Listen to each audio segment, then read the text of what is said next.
Good morning again. We have returned from closed session this day, July 24th, which is a Tuesday, 2018. We have come back from closed session. County Council, is there anything to report out today? No reportable action. Thank you very much. At this point in time, we're going to pause for a moment of reflection. Please join me.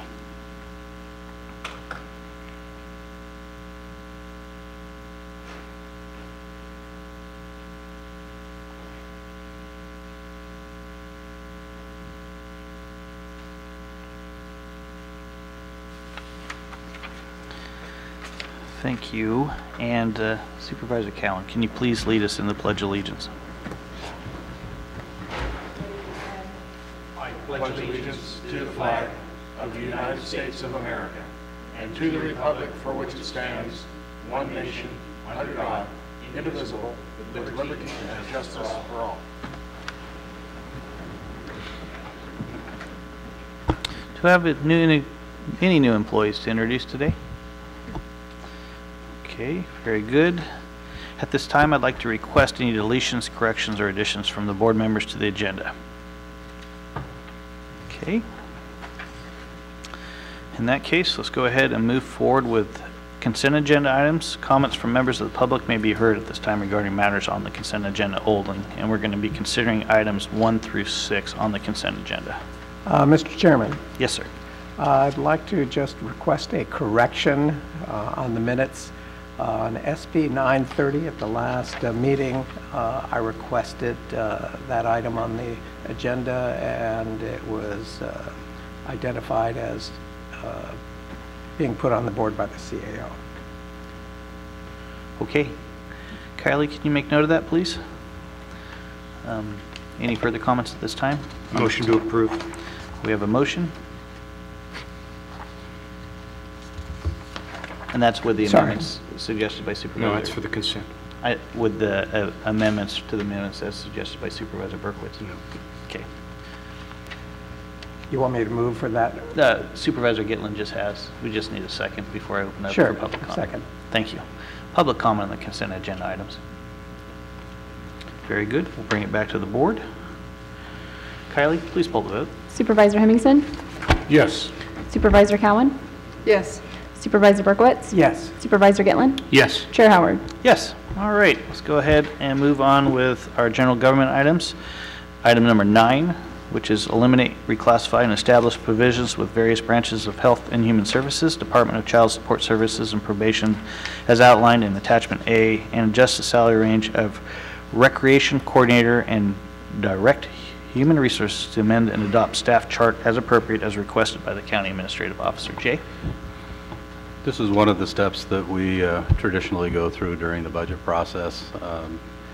Positions that affect the general fund are typically not addressed at this time until the final adopted budget, when we know what we have available and what we can recommend to the Board of Supervisors. The positions that are on here do not affect the general fund. They're either grant funded or they are non-general fund. These are recommendations from the different departments that have come forward, and they have been vetted through the represented groups, and what is before you today is the recommendation to make those changes. Move for approval. We have a motion on the table Second. and a second. Public comment on item number 9. Okay, seeing none, we're going to go ahead and bring it back to the board. Kylie, could you please pull the vote? Supervisor Berkowitz? Yes. Supervisor Gitlin? Yes. Supervisor Cowan? Yes. Supervisor Hemmingson? Yes. Chair Howard? Yes. All right. Item number 10, since we have a few minutes, approve and authorize the finalization and mailing of a letter to John Costa of Western Communications clarifying the previous letter submitted by Supervisor Roger Gitlin as requested by Chair Howard. Move for approval. We have a motion on the table Second. and a second. Public comment.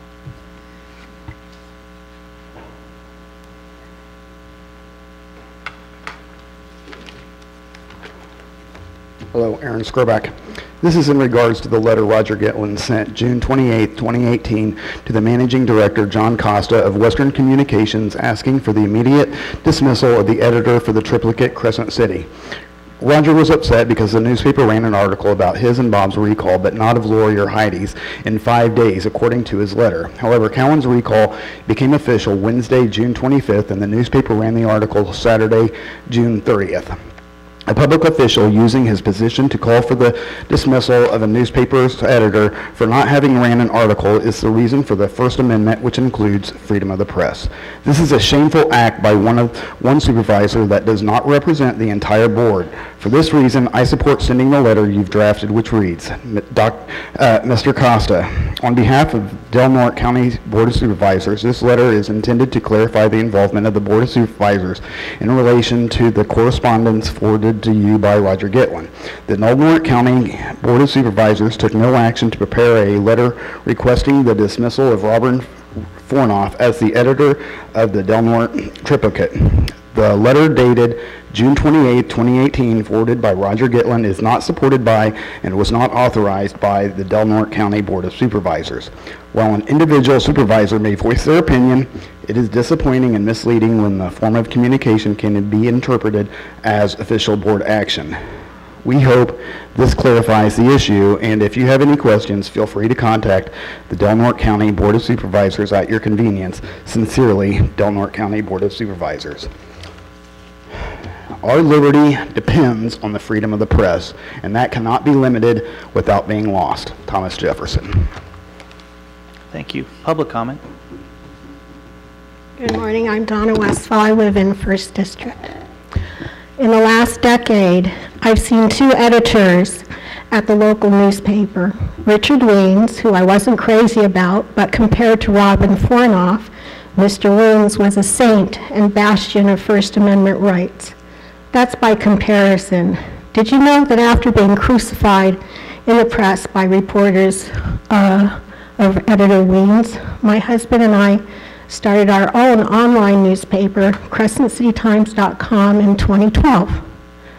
Did you know that in the last 4 years that Fornoff has been editor, he banned me and anyone that submitted articles that were published in CrescentCityTimes.com, along with 2 of my favorite supervisors, Gitlin and Berkowitz. When I heard about Gitlin's letter to John Costa to get rid of Fornoff, I'm thinking, heck yes, this guy is bad for Del Norte County. Now, I don't think I'm a great writer, or even a great reporter, or even a great editor, but I'll tell you what, I have basic understanding of First Amendment rights and freedom of the press. When Fornoff wouldn't publish my letters to the editor claiming I had my own platform, I thought, this guy's a jerk.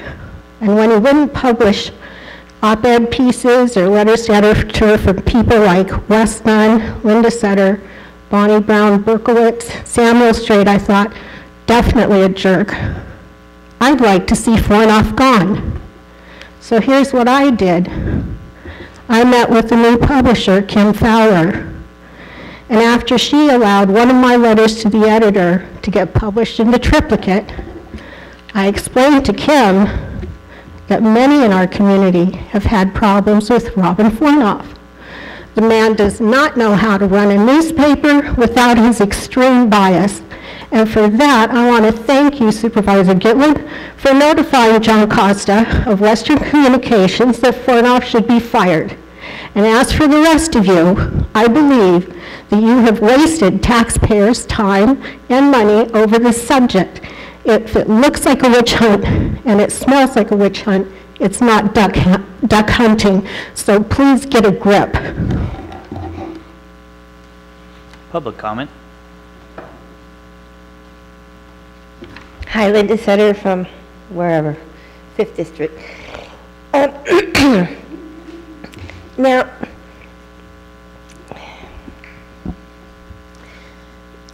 Mr. Fornoff wouldn't allow me to have articles anymore in the editor's section. And when I asked him why, he said, because you write for Crescent City Times.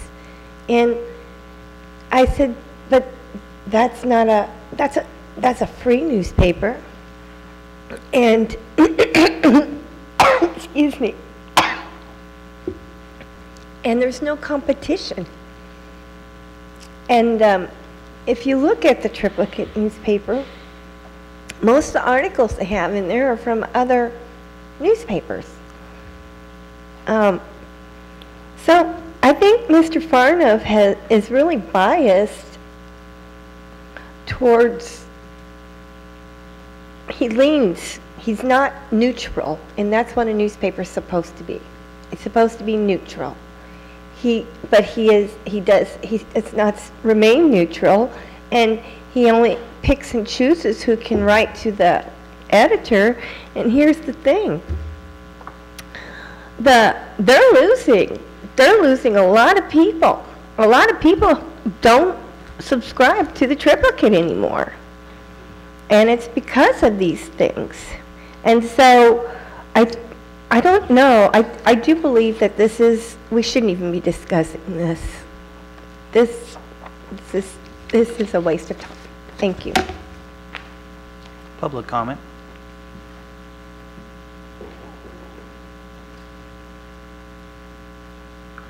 Hello, my name is Chuck Orton. Thanks for letting me speak. I'd like to thank you for the eggs you give me also. They were as good as the milk. One, I worked at the triplicate. They were very, very good to me. My two sisters worked there. My other sister, Elaine, and I worked also at the American paper office. And, you know, for this little town and these people arguing, you know, I've been here over 70 years. And naturally, everybody writes in about this. Are we going to write in about the fireman or our lovely police chief here? Or, you know, I mean, next thing you know, I know you guys work hard, and I appreciate him, Mr. Hermanson, being my supervisor again in my district. I've seen a lot of people speak about it. But why are you folks always arguing? You know, that's what I don't understand. But the paper, for somebody to think they're going to take our paper away, you know, I worked there in the 7th and 8th grade. That's been a long time. So I hope you guys get it together, because I don't want our paper ever to go away. Thank you for letting me talk. Thank you. Public comment. Okay. We're going to go ahead and bring it back to the board. If there's no further comment, we'll go ahead and take a poll. Kylie? Supervisor Gitlin? I have a comment. Okay. It's interesting that we don't want to discuss this on the board. We want to rush and take a vote. First of all, I object to paragraph 3 of the letter. And I'll make a motion right now to eliminate paragraph 3. It's unnecessary. I'll ask for a second on that. I second that. Okay, now, before we move in and take a vote on that first motion, I have the letter right here. And I think it's important you all hear this letter. It is addressed to Mr. Costa. And it does involve Mr. Fornoff. Dear Mr. Costa, I write you this morning with deep concern over ongoing unfair editorial practices by the triplicate and its editor, Robin Fornoff. The last time we communicated was November 16, 2016, when I wrote you I was discontinuing my subscription to the triplicate for what I perceived as similar unethical practices. I am and remain disheartened to say there has been little change in the editorial face of the triplicate since my re-election to the Board of Supervisors Monday evening, Monday evening, June 11th. I received a call from a reporter, Tony Reed, asking for my reaction to the petition of intent to recall me by Mr. Jesse Davis, a member of the Cannabis Working Group. I told Mr. Reed I was unaware of this action and had no comment until I was able to read the petition. Tuesday's June 12th triplicate, the next day, carried a front page story of the intention to recall 2 supervisors, 5th District Supervisor Bob Berkowitz and myself. In the following days, and unknown to me, 2 separate recall efforts, one for 2nd District Supervisor Lori Cowan and another for Crescent City Mayor Pro Tem Heidi Keim, had been initiated by separate groups. It has been 9 days, it had been 9 days since the Cowan recall and 5 days since the Keim recall, yet the triplicate had yet to run anything, ignored the ongoing story. Not only is the news not on the front page of the triplicate, but it was even published. The triplicate has published the legal notice on Cowan and was paid for by proponent Wes Nunn, and Saturday plans to publish the Keim legal notice by proponent Ed Edwards, yet there has been no news coverage in the triplicate on either of these 2 stories. Both Eureka television stations, KIEM and KAEF, have aired both stories and the coverage of the Berkowitz-Gitlin recall. Regrettably, the triplicate has been AWOL from reporting the Cowan-Keim recalls. Where is the fairness in such absence of reporting? Sadly, this is not a standalone instance of prejudice by the triplicate, but a clear pattern over my 6+ years in public service. Such unfair practices speak poorly of the triplicate and its editor, Robin Fornoff. I need not remind you, Mr. Costa, the role of perceived objectivity by a local newspaper is vital to a small community like Crescent City. It is shameful and disappointing such blatant bias has and continues to be a trademark of this once respectable newspaper. The absence of an objective newspaper leaves me no choice but to seek immediate redress. I call for the immediate dismissal of Editor Fornoff for his reckless, prejudice, and irresponsible practices. With deep regret and disappointment, I remain, most sincerely, Roger Gitlin. Now, this is the letter. It even has a picture of me. It's my letter, and me alone. Yet Supervisor Cowan says, I thought the letter came from the board. Well, ladies and gentlemen, a 4th grader could understand that any picture with my picture on the letterhead, this letter could only come from me and me alone. So I don't understand how anyone can understand that it represents board action. Clearly, it does not, and nor does it say so. The genesis of this Costa conversation. The chairman, Chairman Howard, there is no written complaint. There's no follow the letter, the complaint from Mr. Costa. How does the board feel on it? It was referred to in the last meeting as communications. Well, someone had a conversation with someone else, and then it makes the agenda of the next supervisors meeting. Is that the threshold we have now? No written confirmation that any communication came from Mr. Costa. I frankly think it's fake news. I don't think it existed. And it's a made-up story by this chairman here. Now, the chairman shows his blatant bias and personal animus and is somehow trying to scold me, I think, into some kind of humility. Now, I look at that and I say, what is this all about? You're sitting like a parent over me telling me what I can and cannot write? I don't think that's appropriate. I don't think it's his business or anyone's other business what I write in my letter to Mr. Costa. Mr. Costa did not respond to me and has yet to respond to me. This gang of 3, led by what I can only call a sophomoric, irresponsible, childlike, who masquerades as the chairman of the board, Chris Howard, will not silence my free speech. Quite the contrary, his ridiculous, time-wasting actions have only emboldened my resolve, if that is even possible.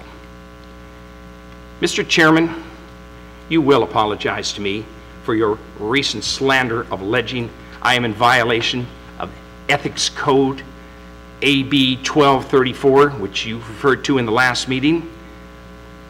That, and everybody knows that on this board, it is simply ethics training. I have faithfully fulfilled my required hours many times, every other year, over the last 6 years in office. I am not in violation of any ethics violation, as the chairman would have you believe. And when I attempted to correct his errors, his answer was shut his mic off. Well, if that's your answer, anytime someone says something that you don't agree with and you're wrong, that's pathetic. We can all agree on one important item, Mr. Chairman.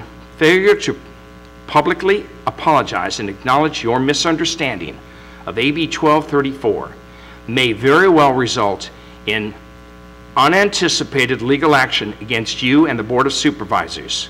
Be careful what you wish for. Mr. Chairman, I have no problem with this letter except in one instance, and that is adding the 3rd paragraph is unnecessary language. It's an obvious effort to reprimand Supervisor Gitlin with reference that the board is, quote, disappointing and misleading, unquote, putting into question an opportunity to create an unreasonable and unnecessary risk to the county. This is nothing more than an attempt to reprimand Mr. Gitlin. It seems to be inappropriate and probably unconstitutional. At a minimum, it is improper avenue for your efforts to chill this communications. We have, as a board, never have the right, privilege, or prerogative to adopt a position of parenting one of our own. So I'm good with the content of the draft letter, other than I encourage the removal and don't agree with the content of the third paragraph. It accomplishes nothing further than more conflict and more controversy. And I'm hoping we can just get beyond this by eliminating that third paragraph. Further discussion from the board at this time? Okay, seeing none. Kylie, we're going to go ahead and take up the motion first. That was a motion by Supervisor Gitlin, seconded by Supervisor Berkowitz, which was to send the letter but with removal of the third paragraph. Can you pull that vote, please? Supervisor Hemmingson? No.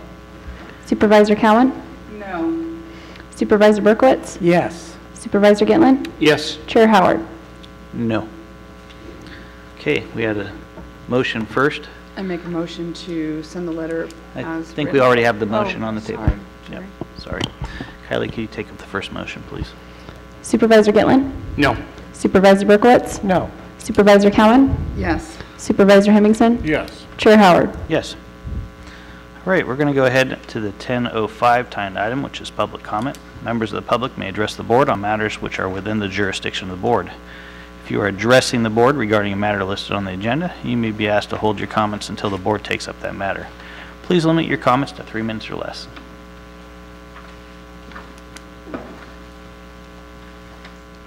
Linda Sutter, 5th District. So, I guess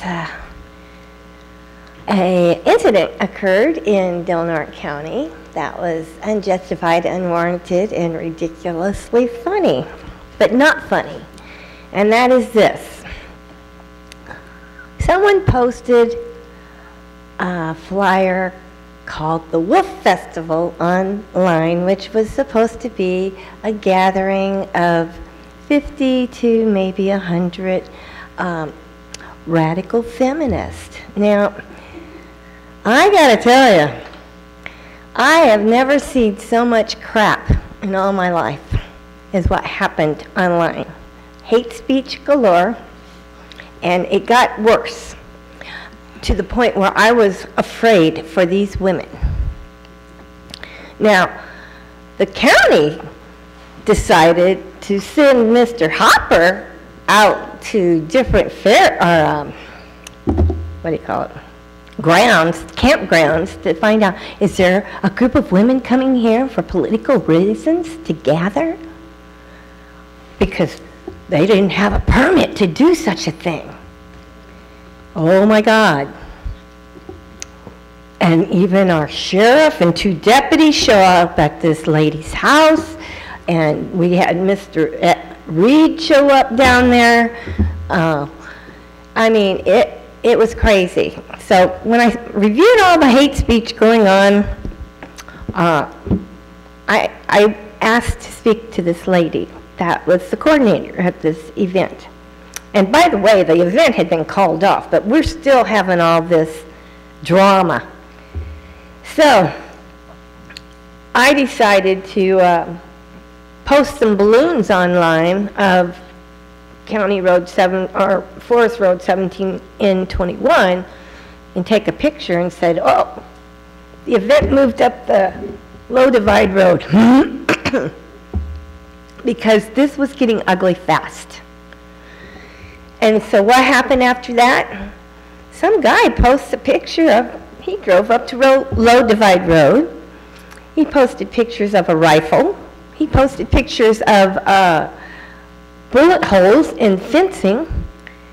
And so I'm glad I did what I did, because that's what I'm talking about this.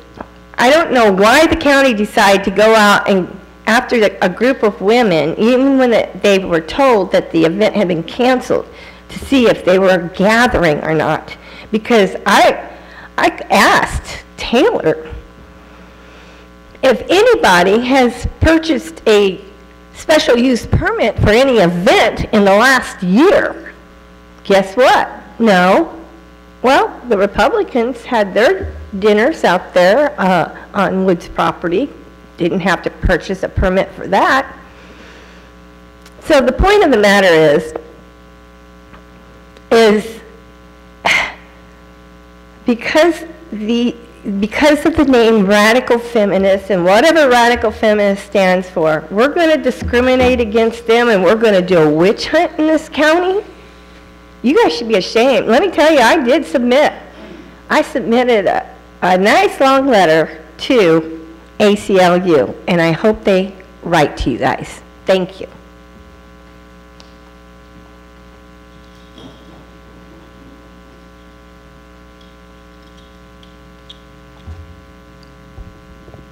Good morning. I'm back. Norma Williams with Delaware County Employees Association, SEIU 1021 Chapter President. First, the union wants to thank the board members for their service to the county and recognize that you all have a very difficult job in balancing the needs of many competing priorities. Obviously now, while we have begun negotiations with the county, obviously we are going to be one of those competing priorities. County employees need to keep up with the cost of living. The consumer price index for our region has gone up 3.2% in the past year. Gas keeps going up, groceries are more expensive, and the struggle to make ends meet each month keeps getting harder and harder. It feels like each year we have to run faster and faster just to keep from falling behind. The following is from an actual employee that works for the county. Our wages need to go up with the rising costs of healthcare, housing, and essentials. One employee is putting off 2 surgeries because they can't afford the medical bills that will follow. Several employees can't afford $800 to $1,400 a month rent in this area. They can't even afford to buy homes in the area when homes are $200,000 plus.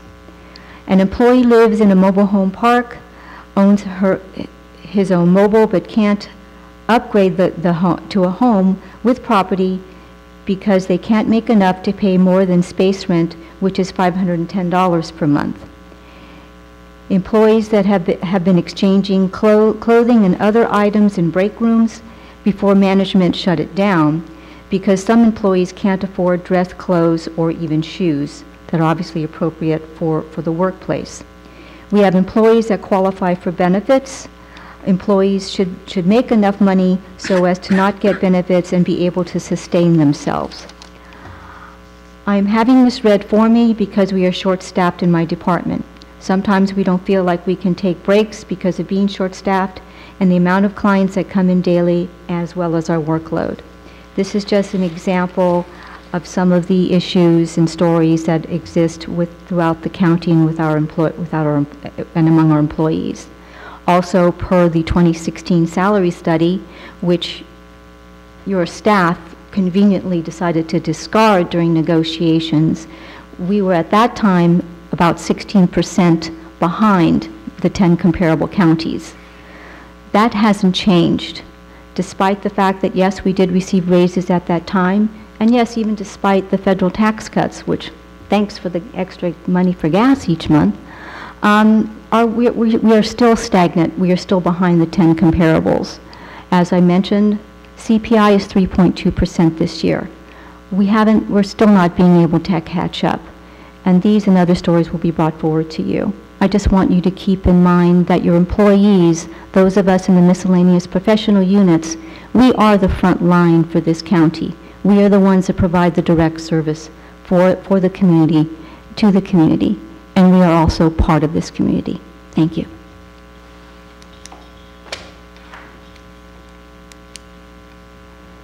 Hi again, Donna Westfall, District 1. And Doug and I received this beautiful brochure in the mail advertising a community open house to discuss last chance grade. And now that I've attended a few dog and pony shows, this was the best. Senator McGuire was there thanking all the city, county, and state agencies 52 times. I exaggerate a little bit. And then when we got into the meat and potatoes, it boils down to one thing. They were there to promote SB 1, the gas tax that starts at 12 cents a gallon and goes up to who knows where and for how long and with no accountability. I asked our senator what would happen when the gas tax is repealed in November, and his response was, quote, "We need those gas tax dollars, simple as that," unquote. Maybe what is simple to him is not so simple to me. When I started driving, gas was 25 cents a gallon. Today it's about $3.85 a gallon. I go to Brookings, Oregon, and gas up where I save about 60 cents a gallon. In the 50 years that I've been driving, and the state of California has been collecting taxes on gasoline, you would think there would be funds to go for things like build an alternate route to last chance grade. But no. In 2010, Governor Arnold siphoned out billions of dollars. That's billions with a B, not millions. I'm talking billions of dollars to pay for other things not transportation related. And despite the legislature's attempts at making rules and regulations that are gas tax dollars are only to go towards transportation related items, our state government has ignored the will of the people. So why should we now trust our state government? Our state government has a horrible record of spending our tax-paying dollars wisely, and in particular on anything to do with transportation in Delmar County. It's not just stupid to believe and trust our state government. It would be insane to believe and trust our state government.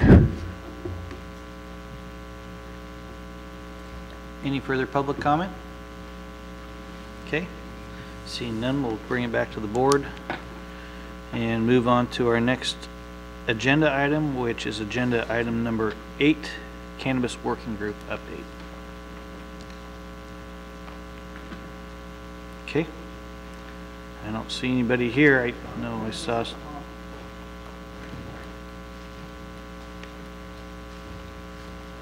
You gonna fill in, Mr. I guess Green? so. I thought I saw Jesse here earlier, but. Oh, he is. Oh, okay. Are you prepared, Jesse? Thank you for being willing to do so, Mr. Drigo.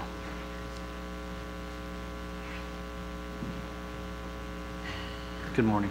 Hey, good morning. Sorry about that. I had to step out for a second.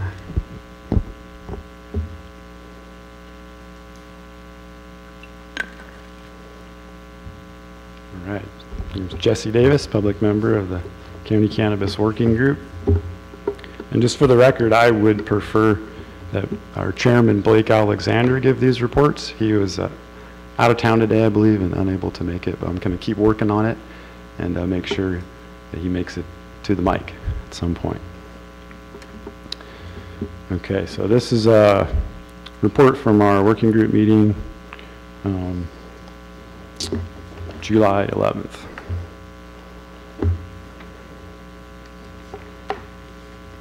And our next meeting, by the way, is going to be tomorrow at 10 a.m. The last meeting we discussed mostly commercial cultivation. Kurt Miller and County Council Joel were not able to be at the meeting. So when Joel's not there, we come up with lots of good ideas, and Joel's not able to shoot them down for us. So I don't think he's going to be able to be at the next meeting either. But when he's back, I think we'll be able to make some more progress. So let's see. Just to note, it's definitely valuable having a representative from the Yurok tribe in the group. They have lots of experience working with Humboldt during their commercial land use ordinance around cannabis. And they bring a lot of real hands-on experience to the table.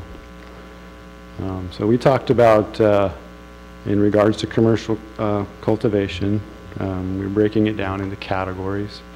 There's indoor cultivation, which is cultivation using exclusively lights, generally indoors in a building that's enclosed. Outdoor cultivation using exclusively the sun. And then there's mixed light cultivation, which is some mix of using lights and the sun, usually in greenhouses. And then there's a fourth category, which is nurseries, and they would be producing plant stock and nursery stock, not producing cannabis products. Generally, we're talking about a small family farm type of model, not large production. We want to try to be kind of on the smallest end of the tiers of any municipality in the state. So we talked about zoning. We looked at some maps, try to understand the underlying land use designations in some of the appropriate areas or areas that are not appropriate. So we have residential areas, ag areas, and timberland areas. And generally the timberland areas look most appropriate.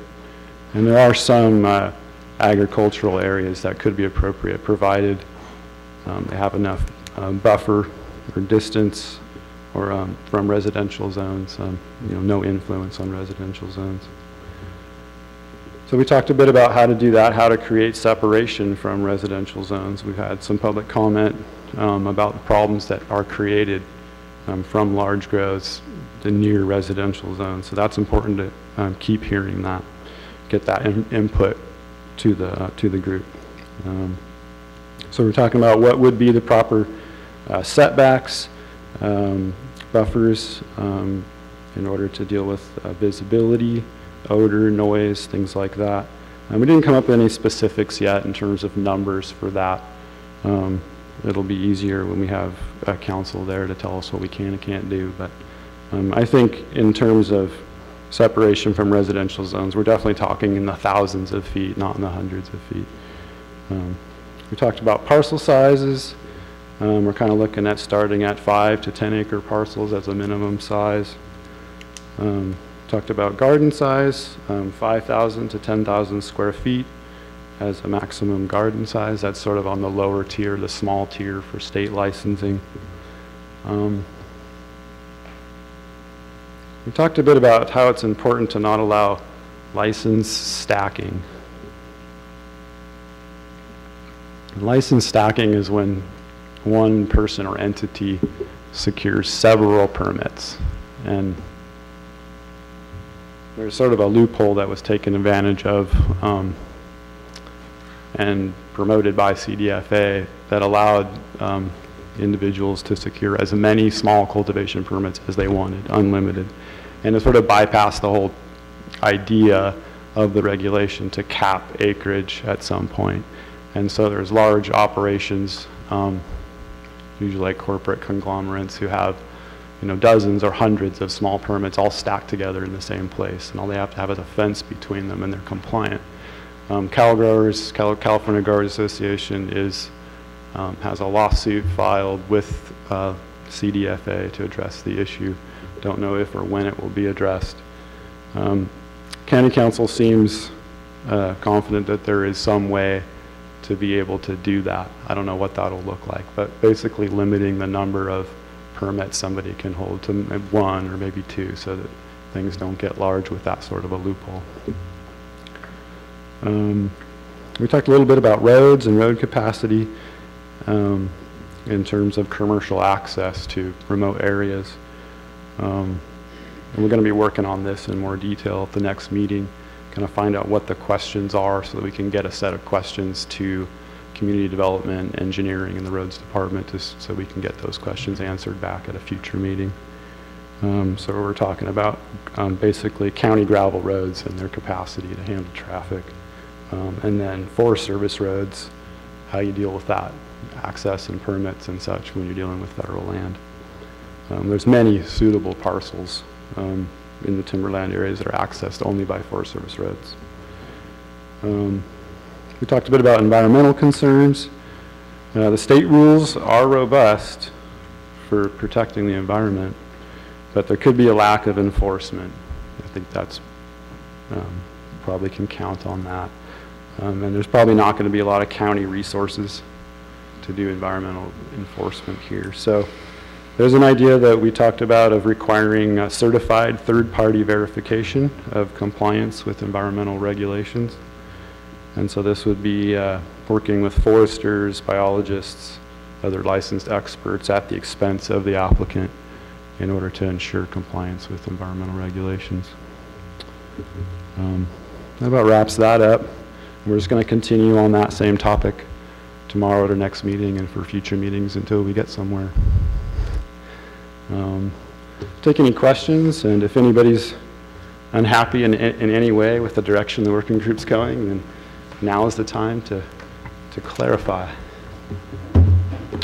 Go ahead, Supervisor Keller. In one statement, you said small grows, and then you went on to 5 or 10 acres. So to me, 5 or 10 acres seems yeah, these would be the large. minimum parcel sizes that would be allowed to have an application. So if you were going to apply for say a 5,000 square foot permit, your parcel would need to be at least 5 acres or 10 acres or something like that. It's a starting point. Humboldt County did the same thing. They start at 5 acres, their commercial land use ordinance. So if you don't have more than that, you can't even apply for the permit. I think there's one exception for some ag exclusive land where they do go down to an acre under certain conditions. But it basically makes it easier to eliminate commercial grows in areas where they're not appropriate, where the parcels are too small, you can't meet setbacks and buffers, and your impact to your neighbors is going to be unmitigatable. Yeah, just to follow up on that piece, the setbacks is what I want you to further elaborate on. Obviously, getting to that 5 to 10 acre minimum piece, what kind of setbacks are being considered for visual impact or odor type impacts? Yeah, we haven't actually, I don't remember getting into real specific numbers so no with weeds that. At this point.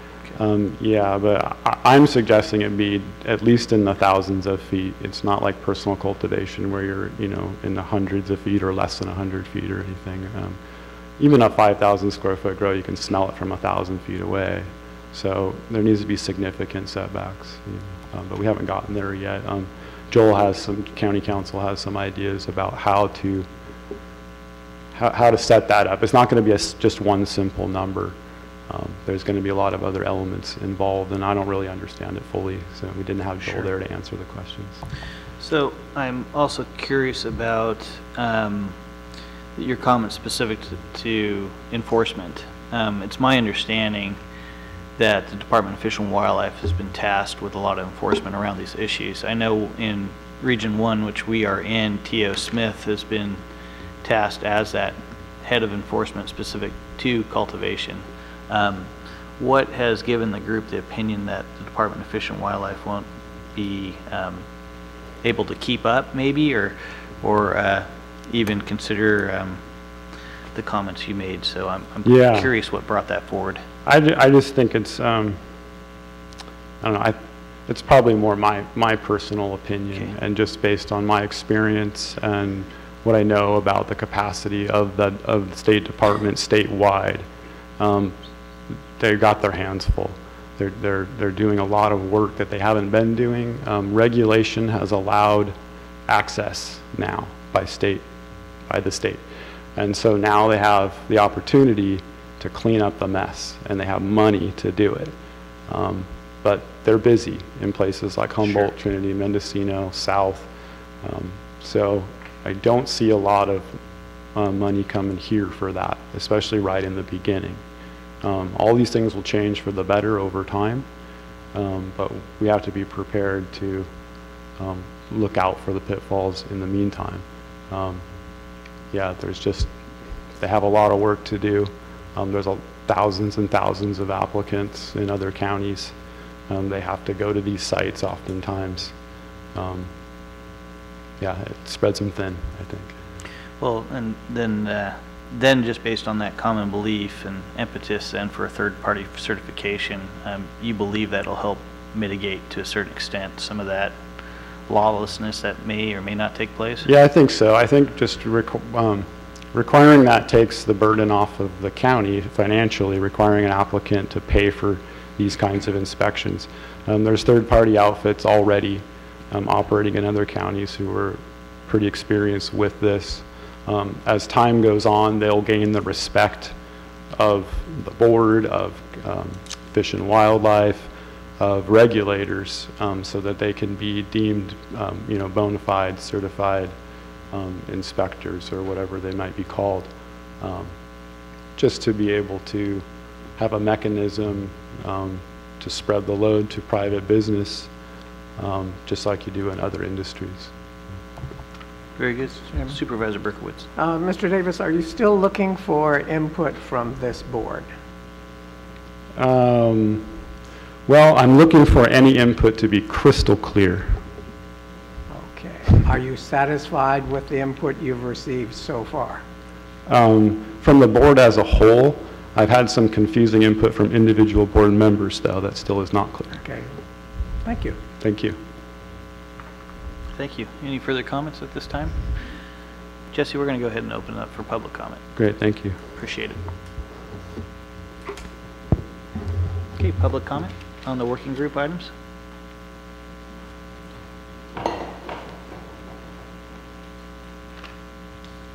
Hello, Aaron Skroback.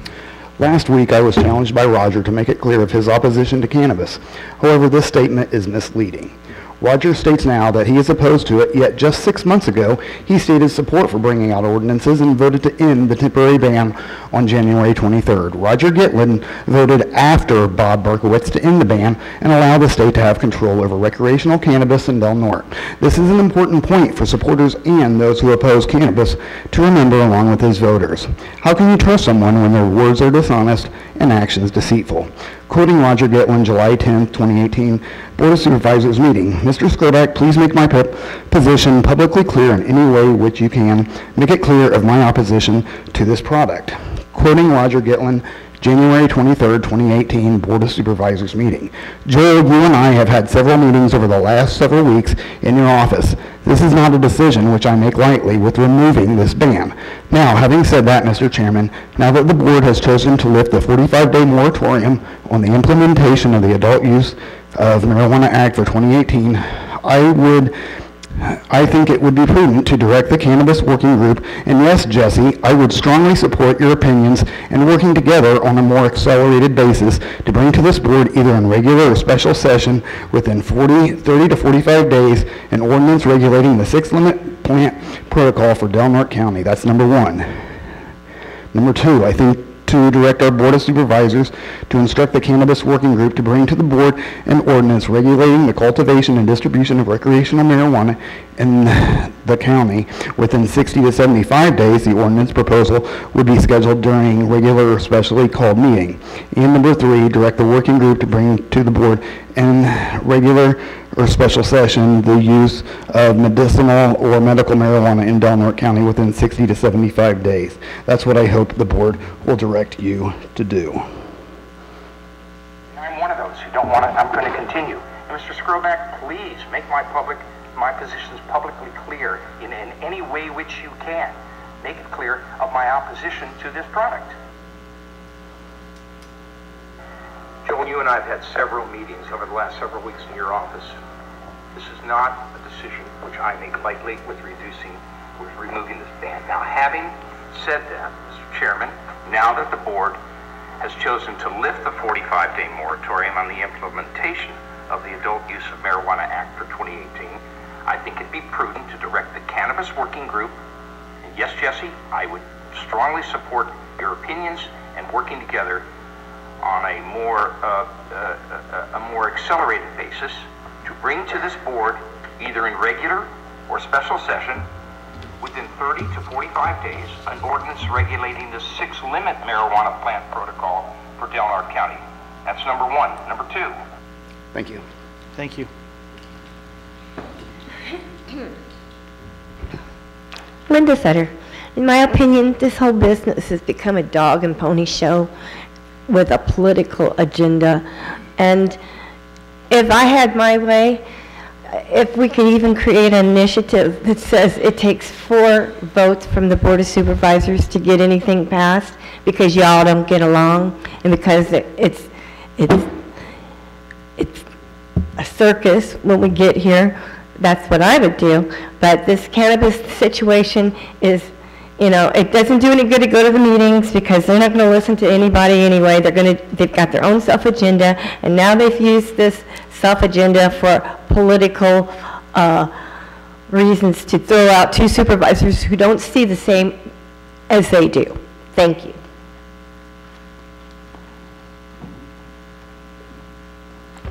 Donna Westfall, District 1. Jesse Davis is a man in conflict of interest, and for some reason this Board of Supervisors took 6 volunteers to create the Cannabis Working Group. 5 of them appear to be in the cannabis-related business, and I understand Jesse Davis owns land in Delmark County and grows marijuana. Instead of appointing people who are more neutral about the subject, our BOS jumped right in and appointed a board that is conflicted from the word go. It's the old fox in the hen house routine. And at this point, I can only suggest that you get your heads out of the sand and get rid of the Cannabis Working Group and Jesse Davis. Appoint a group of people who are looking out for the best interests of the county and not their own pocketbooks, or place it in the capable hands of county council. They are the epitome of conflict of interest. It's just like having the pharmaceutical industry come up with ordinances dealing with opioids. Actually, it's exactly like that. Recently, I saw a comment made by my neighbor on Facebook that she thought Jesse Davis was a folk hero, and I thought to myself, sure, if you believe that Dr. Jekyll and Mr. Hyde was a folk hero, after watching Jesse Davis in action as the head of the Cannabis Working Group and as the de facto chair of the Cannabis Working Group, listening to his interviews on KFUG and watching him initiate the recalls of 2 of my favorite supervisors, Jesse Davis is no folk hero. Please get rid of the existing Cannabis Working Board. Public comment.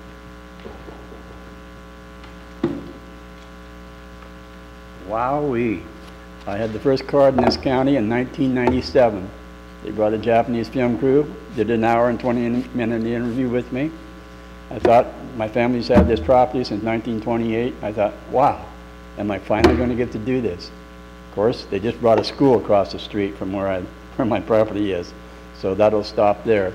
As a suggestion, like Alice's Wonderland, they might put a hookah up here, and you folks can try it and see then if you can get along. So, you know, thanks for letting me talk.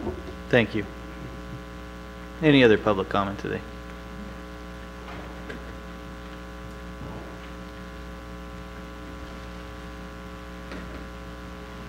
Hi, I'm Robert with the working group and county resident. I just want to thank you for putting together the board, and it is a mix of kind of stakeholders and people that had a lot of fear about what might happen. And as it is now, we have the chairman of the group is you know, Blake Alexander, who kind of really didn't want any part of this in the county, you know. And so it's kind of a mix of, it's going to be the bag of everybody getting what they want and nobody got what they want a little bit, but really that's kind of, I think, how the community it ends up working. You know, we all got to live together. And you know, so there's some stakeholders. You know, I'm on the group and I run Delmark Patients Together, but we're members of the community too, and I think that's why you put me on the group was as a voice for people who don't want to go to Brookings and don't want to go to Eureka and would like to see this normalized here. And so I believe we have a couple cultivators and hopeful cultivators on the group, and we've got other people from the farming community and people that have a more conservative side on the group. And you know, the election season kind of politicalized everything, I think, a little bit. And it's time to, I think, you know, for everybody, all 5 of you, you know, to kind of, and all of us, to kind of walk away from division and conflict and see how we all can get along.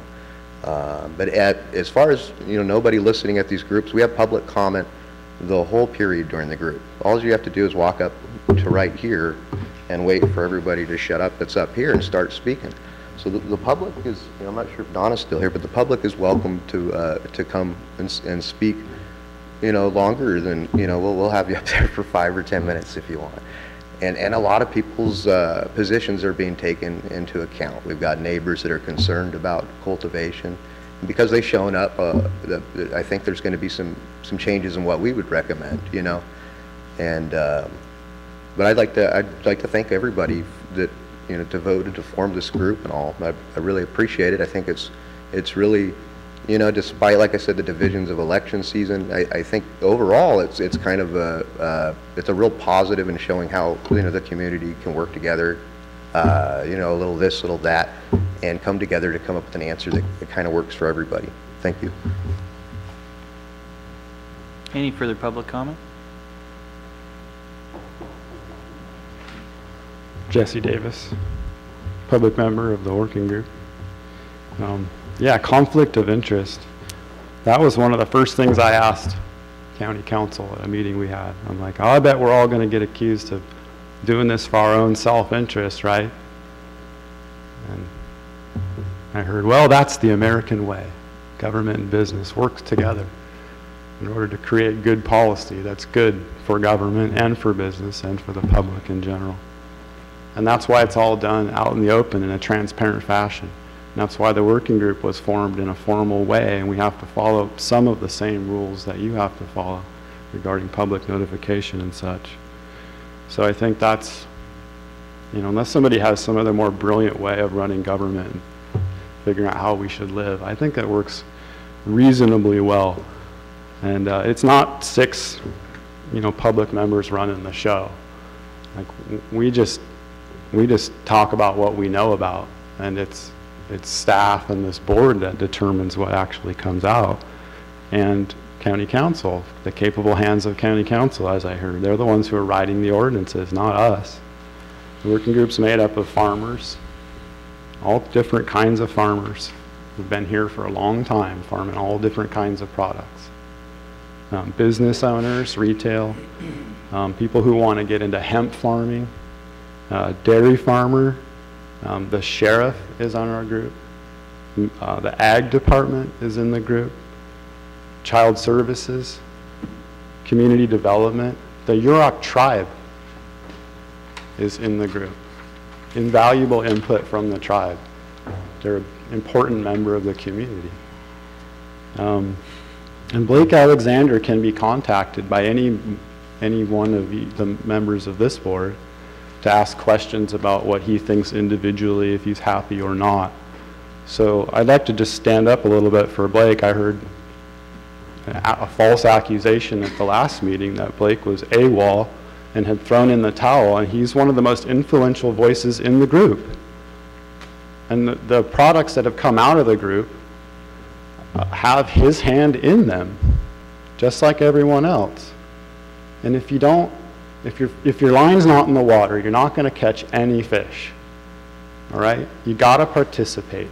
You got to put in your 2 cents in order for it to get worked into anything. And that's what Blake has done. He came from a position of wanting to see a total ban, not wanting to have anything to do with it. And he realized that nobody sitting at the table is going to get everything that they want. We're all going to get a little bit of what we want, and we're going to work together to do that. So anyway, I like the working group. I think the community at large likes the working group in terms of they like the process. They like the fact that there is process. So thank you. Thank you. Further public comment at this time? Great. We'll bring it back to the board. Any further discussion from the board? Okay. Liz, I just want to follow up. When Joel sat in for you at the last meeting, there was some discussion specific to trying to bring the retail component to the board in August. Where are we at with those discussions, or have you had those discussions at this time with Joel? Yeah, so we've had a recent meeting with staff at CDD and are kind of working out some of the zoning issues. And so I think he'll probably, when he's back, he's on vacation this week, so he won't be in attendance of that meeting. But probably there'll be some more discussion at the meeting at that time.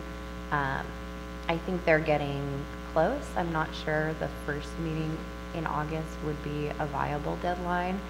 Probably not, but they're getting there. There's, staff is continuing to work on these things, not just in the meetings themselves, but outside the meeting as well, continuing to look at the zoning issues. And so there's time that goes into that and considerations that goes into that too. Sure. So. No, I appreciate that. I think everybody on this board recognizes that County Council's office has a pretty full plate. We appreciate what time has been given to this. I know the board has set it as a priority, and I know we've addressed things on a piecemeal basis with recommendations coming forward from the working group. Their time and County Council's time is very much appreciated in the subject, and I don't think we could have done it without the efforts of the working group to get us to this point. So if you could just reflect back with Joel and try to give us an update as soon as possible where we're at with those particular pieces, I'd really appreciate it. Thank you again. All right, we're going to go ahead and move forward with item number 11, which is discuss and provide support for an application to obtain funding necessary from Economic Development Administration for the purpose of updating the 2011 through 2016 Comprehensive Economic Development Strategy document as requested by the County Administrative Officer. So we've had a couple of meetings that have included the city and the Harbor District staff, and the city has brought forward a proposal to apply for some money through the Economic Development Administration to update the SEDS. In the report you'll see that originally the SEDS was approved. It was a tri-agency centric plan that was prepared back in 2006. It was updated through tri-agency again, and now once again needs to be updated.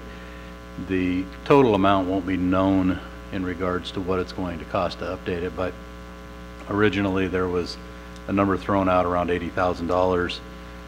I personally believe that's a little high, and I think when we go through this we'll find that it's a bit lower and more economical for each one of the members. But there's a request before the board to be a partner in this with the Harbor District as well as with the city taking the lead right now with staff time and also their contribution. There's a 50% match if we're successful, and we'll have to figure out a way to finance it at that point if we get an award. But it is very important. I think the board understands the original plan and the update. It led into the HAS 199 projects.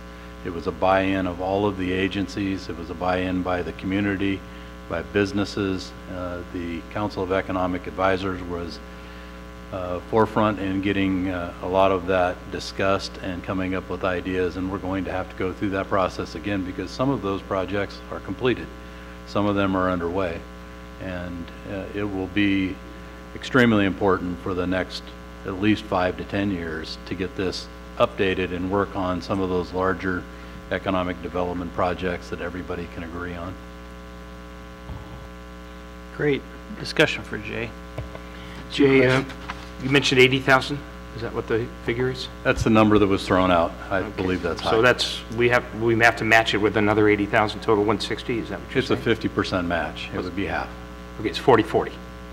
So can you tell us where the money, should we be so fortunate as to win this grant, how you see this being implemented? As I just mentioned, it's going to be a percentage from the partners that come into it, but we're going to have to come up with that funding depending on what that number is, and I'll be back before the board. We will look at a couple of different sources within the county and see what we might have available. It's going to have to be budgeted for at some point, hopefully before the adopted budget, but it could be after that. And we're going to have to be creative if we don't have it available. There are some funds that tri-agency may have available, but we don't know if those will be. It's going to be each agency coming up with the funding if we're awarded. So right now, I don't have an answer for the total amount because I don't know what it is yet. Have we looked at the $582,000 of unanticipated proceeds from the federal government in our house now, or is that being applied elsewhere? Well, I need to clarify that one again. That $500,000 was a back payment that came from SRS to PILT. It's already been realized in the previous year's budget. That will come through either as the fund balance. It's not a pot of money that can be used in the 18-19 budget. That's been realized because it was accepted through the auditor's office and budgeted as revenue that's returned into the county. Whether or not that puts us over the top to have some excess funding at the end of the year, that's going to be determined as we go into the adopted budget and also taking into account the board's priorities. But there's a misnomer that that's somehow a pot of money that is going to be in the 18-19 budget. That's not correct. Well, my understanding of the $1.1 million of PIL proceeds, the number figure was $608,000, which was anticipated and has been applied to the budget. The rest was unanticipated. So I met with the auditor, and maybe he can re-explain that, because that's what he told me and those were my notes said. So the $582,000 was new money. I'm just asking if any of these monies can be used for this economic development. And again, we will not know until we finish up this year, roll that fund balance over, look at the priorities of the board, and then take into account what the requested budget is that's been submitted by the departments and what the recommendation that comes out of my office is. But again, to explain it, that money was received. Yes, it was not budgeted in the 17-18 budget, but it's received into the 17-18 budget, which, as the board already knows, we're $2.6 million in debt. So as we work on that, we'll work that down. If there is actually a surplus because of that, that would be available to the board to make decisions.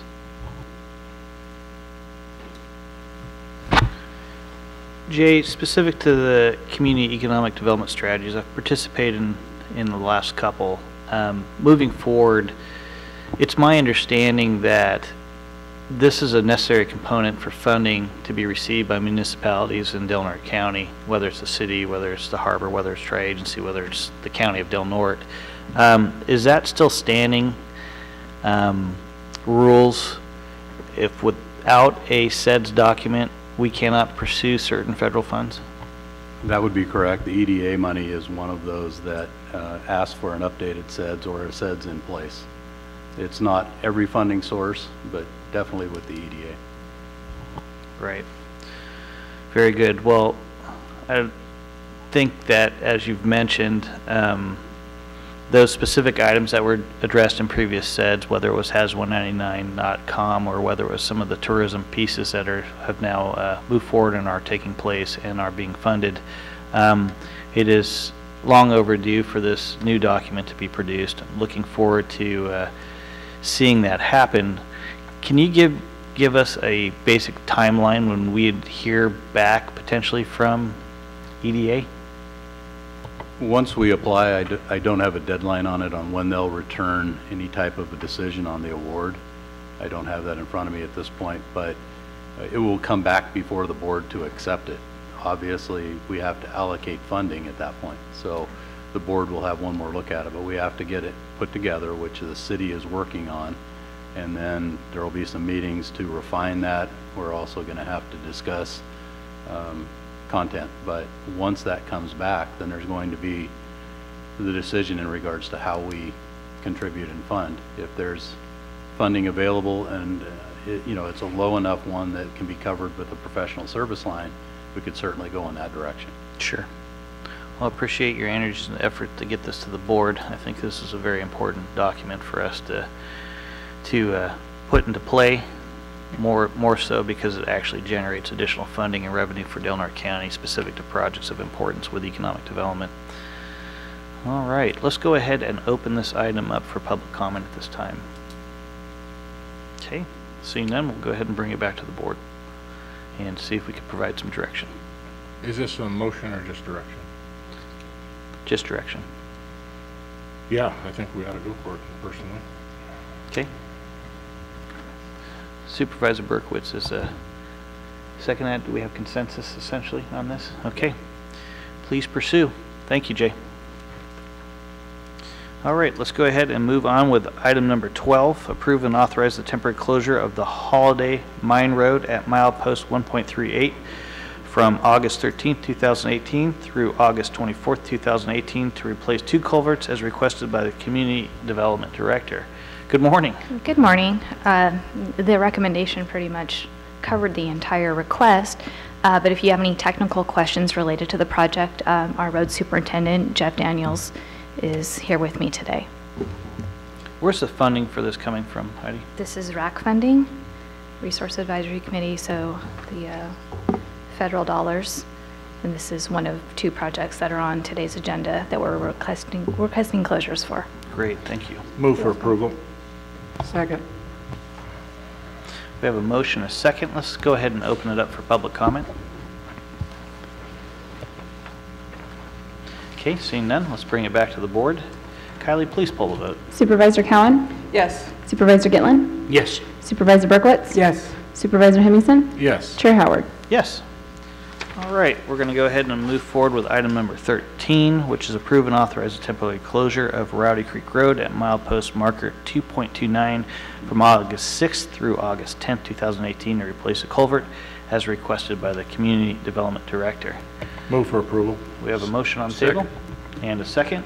Public comment. Okay, seeing none, we'll go ahead and bring it back to the board. Kylie, please poll the vote. Supervisor Berkowitz? Yes. Supervisor Cowan? Yes. Supervisor Gitlin? Yes. Supervisor Hemmingson? Yes. Chair Howard? Yes. All right, item number 14 on our agenda is approve and authorize the budget transfer number 07-03 in the amount of $21,000 within the Elections Department budget as requested by the Register of Voters. Jay? So moved. We have a motion on the table Second. and a second. Public comment.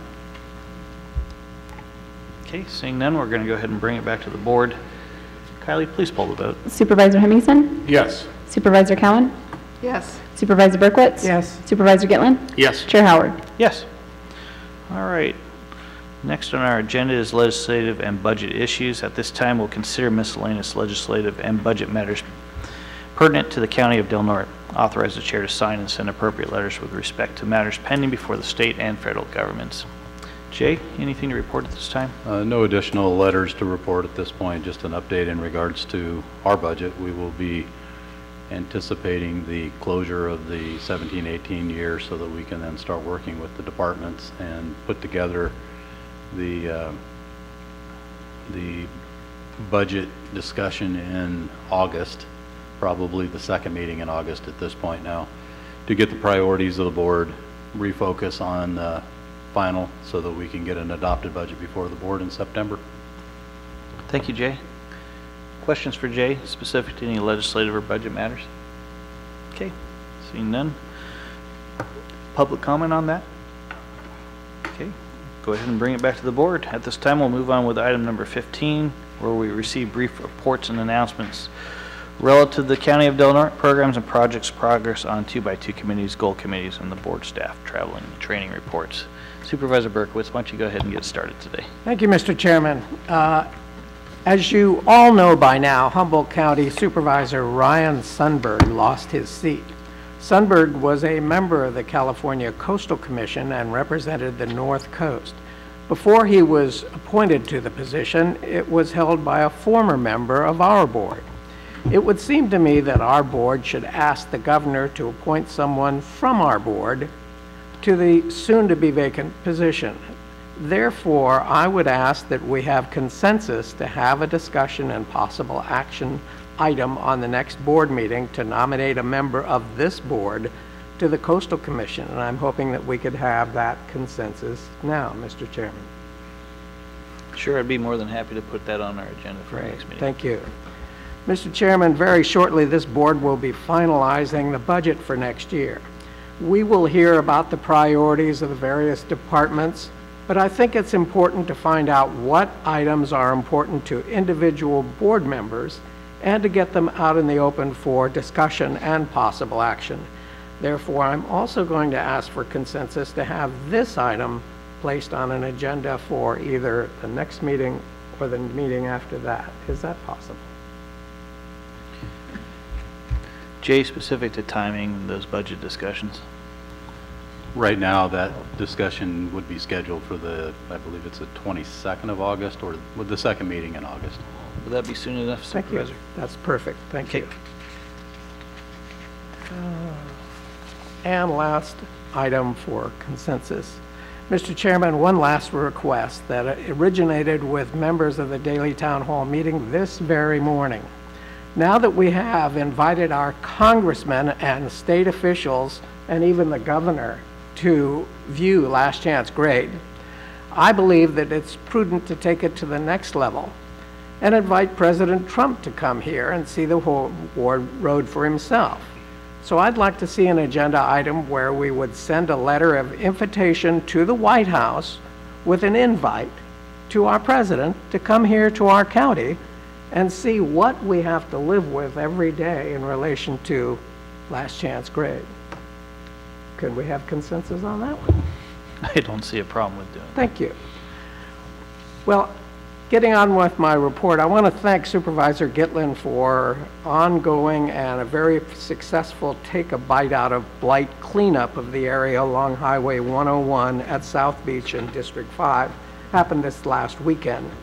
32 local citizens participated, including members of the Interfaith Council, Hambro, Home Depot, Recology, Crescent Ace Hardware, and citizens with no affiliation but just wanted to help keep our county clean.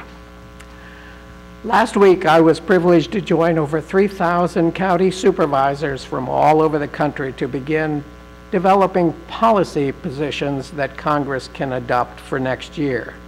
You have a summary of the positions that the Public Lands Committee approved on that committee. However, there were many more positions that affect us. One of them was the stipulating that we need more funding for local infrastructure by increasing local decision-making authority and prioritizing investments that increase economic development. We also took a position that supports PILT and the Secure Rural Schools program and other positions that were to support policies to promote mental health, substance abuse, and treatment and justice reform. And also, I'm pleased to announce that we were honored with a National Achievement Award. Give you an idea of what that looks like right here, all right? And this is for the daily town hall meeting. This was a extremely grateful I'm extremely grateful for the National Association for recognizing Del Norte County for part of this. Keep in mind that we were the smallest county to receive an achievement award. The next populous county was in Placer, that has a population of 375,000 people. So it's quite a feather in our cap to be recognized by the National Association. Never happened before. And that's my report, Mr. Chairman. Thank you for your time. Supervisor Cowan. Thank you, Chair. Busy couple of weeks. Had a juvenile justice meeting. Received a report from Jordan over at the juvenile hall and everything that's going on over there. Also just talking about or trying to bring to the attention, we have a lot of new members, and just codes, rules, regulations of how we should be working on the board as a whole. Had a couple of visitors bureau meetings. First one, we went over the budget for the next 18 months, so we know which direction we're going with the marketing firm that was hired earlier in the year. We had a presentation from Richard Strum from the North Coast Tourism Council, trying to decide what we're going to keep and what we're going to disband with. Met with Sidney Lewis from Senator Kamala Harris's office. We discussed a multitude of issues in the county. Had a meeting with Assemblyman Wood. Again, lots of concerns and conversations with him of things going on in our county. We had a solid waste meeting. Had another visitors meeting. This one was directly with Vertigo, our marketing firm that we have hired. And we have started the branding process of what we want to do in Del Norte County. So this is actually the second time she's brought in some ideas to us, and we're just trying to narrow that down so that we can bring it to the community. Had a meeting with a constituent regarding cannabis. Had a Redwood Coast Transit Authority meeting. Had an airport authority meeting, which we went over the negotiations with the potential new airport director. And the good news is we have someone who has accepted the job. I'm going to let Supervisor Hemmingson give you that information. And I also went to the Last Chance Grade public meeting. I disagree with Ms. Westfall. I certainly don't think it was a dog and pony show. I think a lot of great things are going on with Last Chance Grade. For the first time ever, we're receiving funding to start different studies of alternate routes. That's never happened in the history. All we've ever done is thrown money at the existing route. So to be able to go on and look at alternate routes is a big win. We have, with help of our state and other representatives and working together with all the different stakeholders, have come up, you know, with getting the funding last year to start the geotechnical studies that are going on right now. We've gotten more money to start more environmental. We've got the attention of the new state director when she came up here. We had the attention of the old state director. I've got a nice email from Federal Highways after the meeting saying it was nice to see that our community is working together, because that doesn't happen in a lot of places. And you know, with the help of the congressman, they have put together stakeholder groups, and we have brought everybody to the table to have a say in what's going forward. So those are big wins, and I don't think they should go unrecognized. The other big win, I say it over and over again, they're putting money to a project they do not have shovel ready yet, meaning they don't have funds for. That has never happened in the state of California. That's huge, and that shouldn't go unrecognized. So that was really good. After that meeting, I had a great meeting with Senator McGuire. I got to spend a lot of time with him, which was good, and we went over so many things. Talked about the hospital, homeless, which is a big thing going on right now. I was able to bring up the licensing for the dialysis center and to get his help with that. No Place Like Home, the Redwood Trail. A lot of people probably don't know about that, but I want to make sure that Del Norte's included in that. And talked a lot about small businesses as well. Had a meeting with Sarah Carone yesterday, the executive director of the chamber, and also with Charlie Helms of the harbor. And that's it for me. Thank you. Thank you. Supervisor Gitlin. Yeah, last Wednesday, right after our board meeting, the Sutter Coast Infusion Center is now open and ready to serve the needs of hematology and oncology patients. I was privileged to attend the celebration of that opening, which was Wednesday, July 10th. Also welcome Secretary of State candidate Mark Moiser to Del Norte County as he bikes his way through all 58 counties. In his Meet the Voters campaign, he'll cover some 5,000 miles, ending in Orange County August 23rd. We had a fundraiser dinner at the Ocean View Inn Saturday, July 14th. Met with Sidney Lewis, aide to Senator Harris, Kamala Harris, as she sought my views on a number of subjects, and I expressed my concerns regarding the necessity to fund federal funding for last chance grades, support and continued funding for secure rural schools, support for continuous funding of PILT, payments in lieu of property taxes, and I expressed my concern on the Senator's aid with the challenges facing the delivery of high-quality medical services to rural California, in particular Del Norte County, and the importance of maintaining a 49-bed acute care Sutter Coast Hospital here. Redwood Coast Transit meeting, one very important thing we went through, you're going to see some ads on the buses coming up. We approved rates for ads on Redwood Coast Transit buses, and we approved a content policy of what will and what will not go on the buses. It was on KCRA Radio with Renee and Lane, touting our encouraging volunteers to join us at the Take a Bite Out of Blight 38th Community Cleanup, which Supervisor Berkowitz has already mentioned. I think the only thing we didn't mention there, that we hauled away about, I think the count was 1.97 tons of long-standing human-created filth. The effort follows a similar effort 3 months ago where we cleaned up the area of the Department of Fish and Wildlife, a quarter mile down the 101, and the coast is now pristine. Now, again, the cost of this was pennies on the dollar on this particular last issue, this last project. Bins were donated majorly, major portion of bins were donated. Volunteers worked for the betterment of the community, and it was pennies on the dollar in terms of actual costs. Attended the funeral of fellow Lions Club member Joe Donahue in Brookings. managed to enjoy some great music at the Brit in Jacksonville. I heard the Association, Paul Revere and the Raiders, Gary Puckett and the Union Gap, Chuck Negron of Three Dog Night, and the Turtles. Quite a wonderful evening.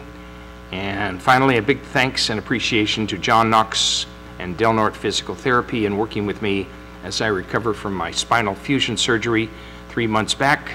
My neck brace is off, as you can see, and I'm making a good recovery. Thank you. Thank you. Supervisor Hemmingson. Yes, thank you. I had several conference calls with our whale entanglement group. We had a postseason evaluation as well as some communication calls that seems to be doing well and moving right along. I attended a second-hand smoke exposure in multi-dwelling housing put on by the Coalition for a Smoke-Free Del Norte County. A lot of interesting stuff going on there. As has already been mentioned, I met with Sidney Lewis, who is Senator Harris's field rep, discussing issues in Del Norte County, as well as Assembly Member Jim Wood and his staff. Had several meetings, Border Coast Regional Airport Authority meetings with staff, and also a special session discussing the hire of a new airport director, which we made an offer that was accepted, and that will be officially noticed at our next Border Coast Regional Airport Authority meeting. Attended the Caltrans open house, where I filled in for Chairman Howard on the panel. I was kind of second string, but there wasn't a whole lot of questions, so it was absolutely fine. I found it very interesting. That's the first time we've had discussion or a presentation on the risk assessment, and any of you that were there should have found that very interesting. I found it hugely important to the whole process. They also had and I forget what it was called, some sort of hologram type of virtual reality thing that you could look into and see the routes, the proposed routes of Last Chance grade, the new proposed routes. It was very interesting, a very interesting meeting. I think this was probably the most informative meeting that they've had to this point, and it was very enlightening. I attended the Farm Bureau dinner, and I had a meeting with Grant Werschel having to do with the Smith River Collaborative. We talked about the Huffman Public Lands Bill. We also had a natural resources meeting where we discussed the Public Lands Bill as well as SGMA, both topics that are very important to this community, and we will be continuing those. That was it for me. Thank you. As Supervisor Hemmingson mentioned, I also attended the meeting to discuss exposure to secondhand smoke. Some meetings that will hopefully continue as they're really focusing around community-type complexes specific to apartments and condominiums within our area, where smoke could be filtering through walls and other structures and potentially affect not only youth but our elderly. I know we have a meeting coming up soon to address these matters again. Attended with Sheriff Apperson, another meeting of the Smith River Neighborhood Watch. Appreciate the sheriff's continued support and showing up there. Know the community's expressed some concern specific to enforcement within the area, but as we know through GPS units, Officer Owen has been up there quite frequently along with other sheriff's departments, and just because we don't see you doesn't mean that you're not there. And we appreciate the efforts of the department to get up there and ensure some more of our outlying areas. Attended a great deal of discussion specific to flooding on Morrison Creek, which occurs annually across Fred Haight Drive. We've got approval from the Del Norte County Planning Commission to address issues there, where we're going to attack it through a 5-year program to actually remove a graded surface material within Morrison Creek, 500 feet below and 500 feet above that culvert pipe and hopefully reduce the annual flooding that we see within that system. As discussed, attended also a meeting with Cindy Lewis of Kamala Harris's office. One thing that we did focus in on that discussion was specific to emergency services. As you know, we've had a great deal of discussion from previous trips to Japan that we would like to bring back here and have more awareness gained over time specific to Del Norte County and its threat of tsunami. My hope is that at some point with federal funding, we could have more broad-based brush type strokes that are going to increase awareness for our general public. As many folks may or may not be aware, Del Norte County and our outlying areas are the most prepared within the Pacific Coast for tsunami, in the sense of a point of being able to come in and recover. Where we get into concerns is the awareness of the community to, once a tremor hits, react within 10 minutes to flee to higher ground and what that might look like. We'll continue to address and be outspoken about this because, as our friends in Rikuzen, Takeda have continuously said to us, loss of one individual life is too many. Had a meeting of the Del Norte Solid Waste Management Authority, also attended agenda review, also attended a Resource Conservation District meeting where we had a great deal of discussion around elk and the State Groundwater Management Act and the continued faulty data that is being utilized to rank Del Norte County as a medium priority within our basins. Got in late, as Supervisor Hemmingson mentioned, to the last chance grade presentation. Unfortunately, I was detained at a funeral for a passing of a friend in Humboldt County, but was able to get back in time to see the final pieces of that presentation.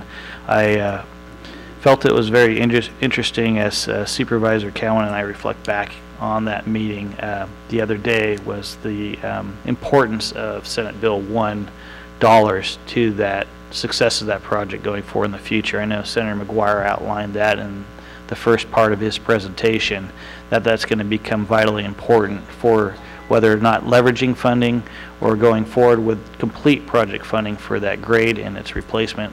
It's going to be extremely important. I know we have been funded here locally for many of our local street and road projects, and will continue to receive money as long as that Senate bill's in place. But I wasn't aware until the senator did suggest and say it that he believes a great deal of the reconstruction and alternative route around last chance grade will be completely supported by Senate Bill 1 funding. Also had a discussion with Mayor Enscore, Charlie Helms, and Randy Lovell, who's the Department of Fish and Wildlife's aquaculture specialist.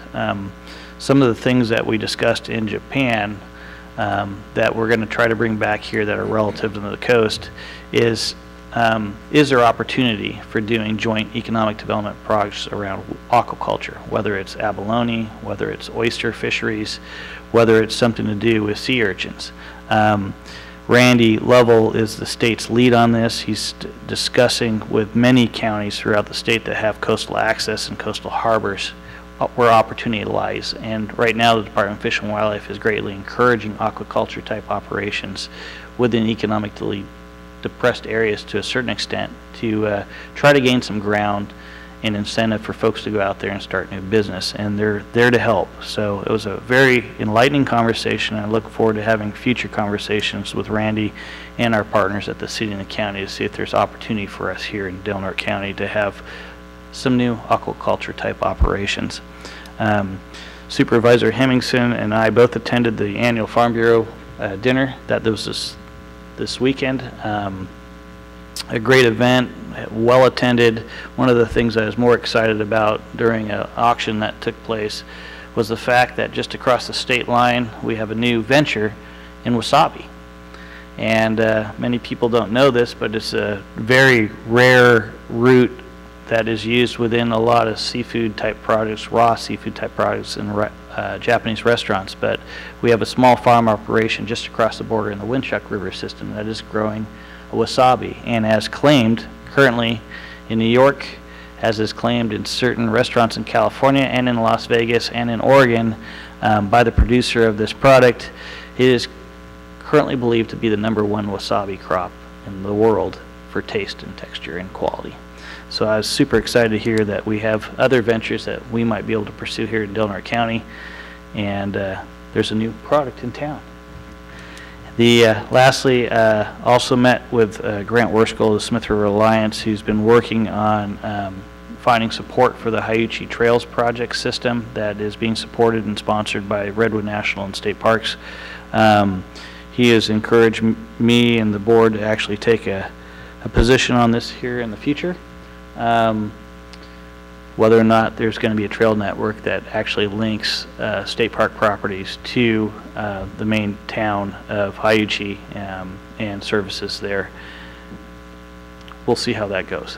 Anyways, there's a lot of discussion that still needs to be had and things worked out. And with that, we'll go ahead and end our meeting. Appreciate everybody's time today. See you again soon.